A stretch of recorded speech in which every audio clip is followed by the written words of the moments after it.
মেয়ের অভিভাবক ছাড়া বিয়ে বৈধ হবে কিনা এই প্রশ্ন কি জন্য জানতে চান? আপনি রাস্তা দিয়ে হেঁটে যাবেন, একটা মেয়েকে বলবেন অমুকের ছেলে অমুক, আপনি কি রাজি? ওই মেয়ে বলবে যে রাজি।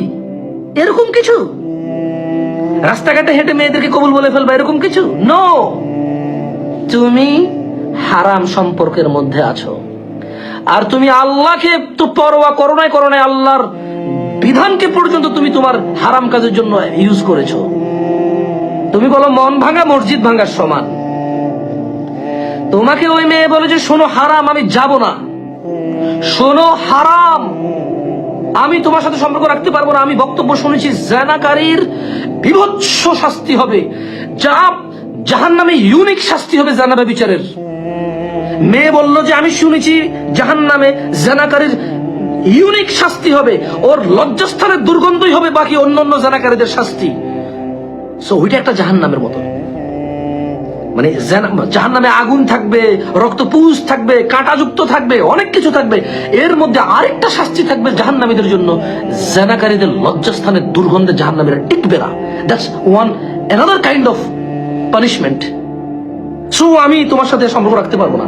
তুমি বলছো যে মন ভাঙা মসজিদ ভাঙা সমান, আমাকে ধোকা দিবা, আমাকে ধোকা দিয়া মানুষকে ধোকা দিয়ে আল্লাহকে পাবা। তুমি ওই মেয়েকে আল্লাহর নাম বিক্রি করতেছো। তোমার সাথে জানা না করলে সে আল্লাহকে ধোকা দিয়ে দেবে। তোমার সাথে জানা না করলে সে আল্লাহকে ধোকা দিয়ে দেবে।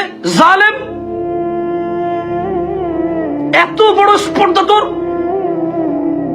তুই আমার বোনকে বলছিস তোর সাথে জানার সম্পর্ক কন্টিনিউ না করলে ধোকাবাজ বলে সে গণ্য হবে। তুই বিয়ে করতে পারিস না, তোর তোর তোর মানে তোর তুই বেকার, তুই কাজ করিস না, তুই অলস উদাসীন। তোর বাবা যে তোকে জন্ম দিয়েছে সে তোর শুধু দুনিয়া কি কামাবি, কি খাবি, কি পড়বি এটা টেনশন করে। তুই মরে গেলে জাহান্নামে যাবে না জান্নাতে যাবে সেটা বিবেচনা করে না। এ পুরো জিম্মেদারি এ মেয়ে নিবে।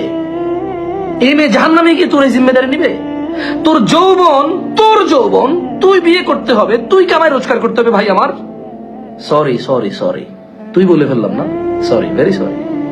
ছোট ভাই, তোমার যৌবন, তোমার ইচ্ছা আকাঙ্ক্ষা, তোমার জান্নাত, তোমার দিন, তোমার জাহান্নাম, তোমার রব, তোমার সন্তুষ্টি, তোমার রবের সন্তুষ্টি, তোমার রবের সন্তুষ্টি, জিম্মেদার হবে ওই মেয়ে।